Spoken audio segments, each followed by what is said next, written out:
हाय, ज्ञान आंगन में आपको फिर से स्वागत है। बच्चों, अगर आपने हमारी पिछली वीडियो देखी है तो आप जानते हैं कि गॉन विद द स्कूटर कितनी मज़ेदार स्टोरी है। आज के वीडियो में हम इस चैप्टर के सारे इंपॉर्टेंट क्वेश्चन आंसर्स करेंगे। लेट्स थिंक के सारे क्वेश्चंस एकदम step by step simple language में हम सीखेंगे। तो ये क्वेश्चंस आपको एग्जाम में बहुत काम आने वाली है, तो नोटबुक रेडी रखिए और साथ ही साथ लिखते चलिए। तो शुरू करते हैं आज के वीडियो। तो पहला question, what was Gopi doing on the veranda? Gopi veranda में क्या कर रहा था? ये क्वेश्चन बहुत ही सिंपल है। स्टोरी का पहला ही सेंटेंस ये बताता है। तो सोचिए, स्टोरी कहाँ शुरू हुआ था, गोपी कहाँ था और क्या कर रहा था? बिल्कुल सही, Gopi was sitting in the veranda and reading a book. Gopi बारंदा पे बैठा हुआ था और एक बुक पढ़ रहा था। है ना बहुत सिंपल? सिर्फ दो चीजें, सिटिंग और रीडिंग अ बुक, यही आपको याद रखना है। लेकिन एग्जाम में पूरा सेंटेंस लिखना, सिर्फ रीडिंग मत लिखना, तो मार्क्स काटेंगे। Question number 2, what sound did Gopi hear before he went to the garden? गोपी को क्या साउंड सुनाई दिया था वो गार्डन जाने के पहले? तो याद कीजिए, स्टोरी में दो वर्ड्स थे जो साउंड को डिस्क्राइब करते थे, एक सॉफ्ट साउंड और एक heavy sound. Right, Gopi heard something rustling past and then falling with a thud in the garden. तो बच्चों, ये दो वर्ड्स याद रखना। रस्टलिंग यानी ए सॉफ्ट क्रैकलिंग साउंड, जैसे सूखे पत्ते हिलते हैं, और third a heavy dull sound, जैसे कोई भारी चीज जमीन पर गिरे। ये दोनों वर्ड्स वोकेबुलरी में भी पूछे जाते हैं, तो इसे याद रखना है। Next question, describe gopis search for the ball. अब ये थोड़ा डिस्क्रिप्टिव क्वेश्चन है, इसका आंसर थोड़ा लंबा लिखना पड़ेगा। गोपी ने 3 जगह सर्च की थी। 3 जगह याद है ना? First, Gopi searched in between the thick grass near the garden fence but he found nothing.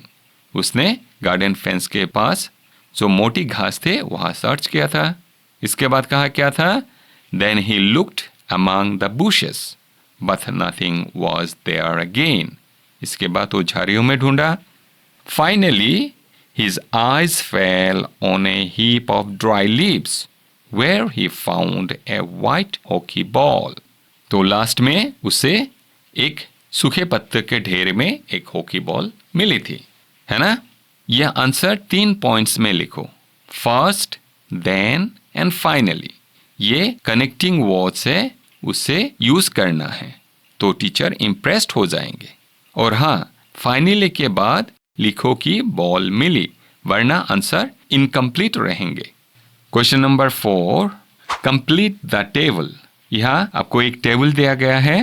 पहला कॉलम में कुछ डायलॉग्स दिया गया है, मतलब ये जो सेंटेंसेस है कुछ बच्चों ने बोले थे, तो आपको लिखना है the dialogue was said by, मतलब किसने इस डायलॉग को बोला था, इस सेंटेंसेस को किसने बोला था, and dialogue was said to, और किसको बोला था। मतलब फर्स्ट कॉलम में डायलॉग्स है, सेकेंड कॉलम में किसने बोला वो लिखना है, और थर्ड कॉलम में किसको बोला वो लिखना है। चलिए हम देखते हैं। The ball I found is A hockey ball. किसने बोला था? गोपी ने। और किसको बोला था? His friends. Next, my father bot me A brand new football. ये किसने बोला था? दीपक ने। किसको बोला था? गोपी और उसके दोस्तों को। Number C, I lost a ball 4 months ago। किसने बोला था? मनोज ने। और किसको बोला था? गोपी को। और लास्ट वाला, show me the ball and I will tell you. किसने बोला था? रमनी ने, है ना? वो मुस्कुराते हुए बोल रही थी। और किसको बोला था? गोपी को।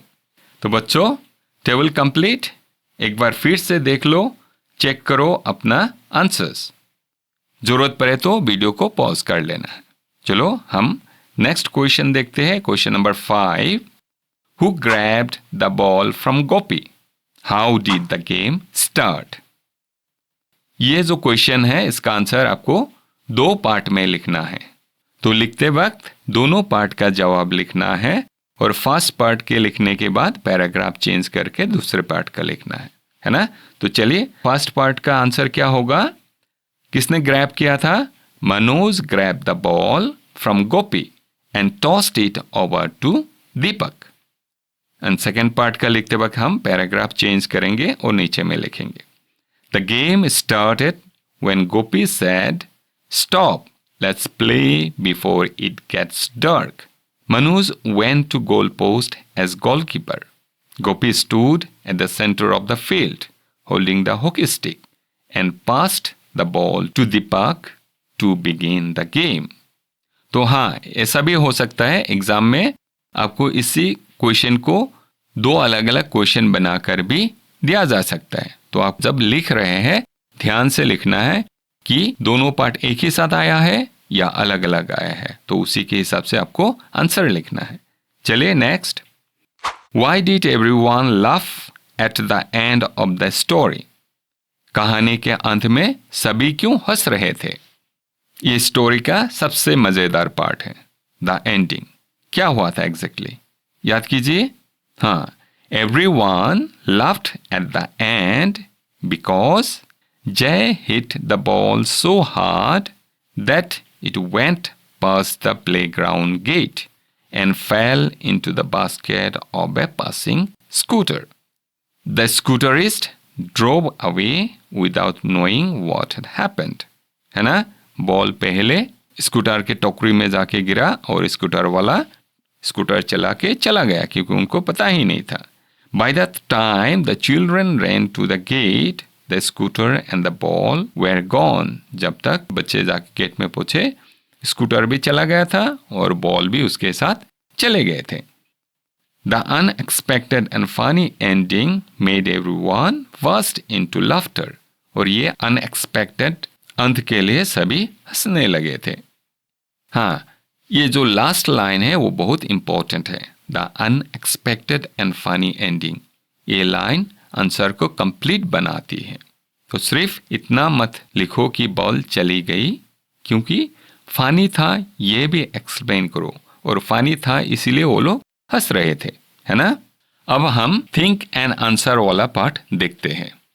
ये तो एक्चुअली आपको सोच करके आंसर लिखने के लिए बोला गया है, लेकिन यहाँ मैं एक रफ आइडिया दे देता हूँ, आप लोग इसको सोच करके इसी तरह या तो थोड़ा ऐड करके लिख सकते हैं।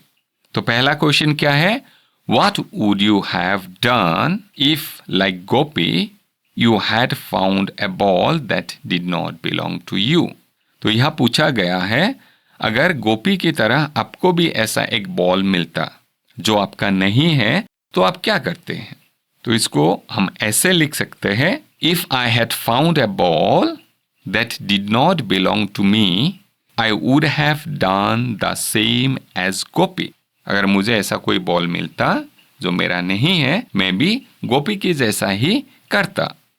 I would not have kept it for myself. ये मैं अपने पास नहीं रखता। I would have asked my friends. मैं अपने दोस्तों को पूछता, and neighbors, और पड़ोसियों को भी पूछता, if they had lost a ball recently, कि वो लोग कोई बॉल गुम किया क्या।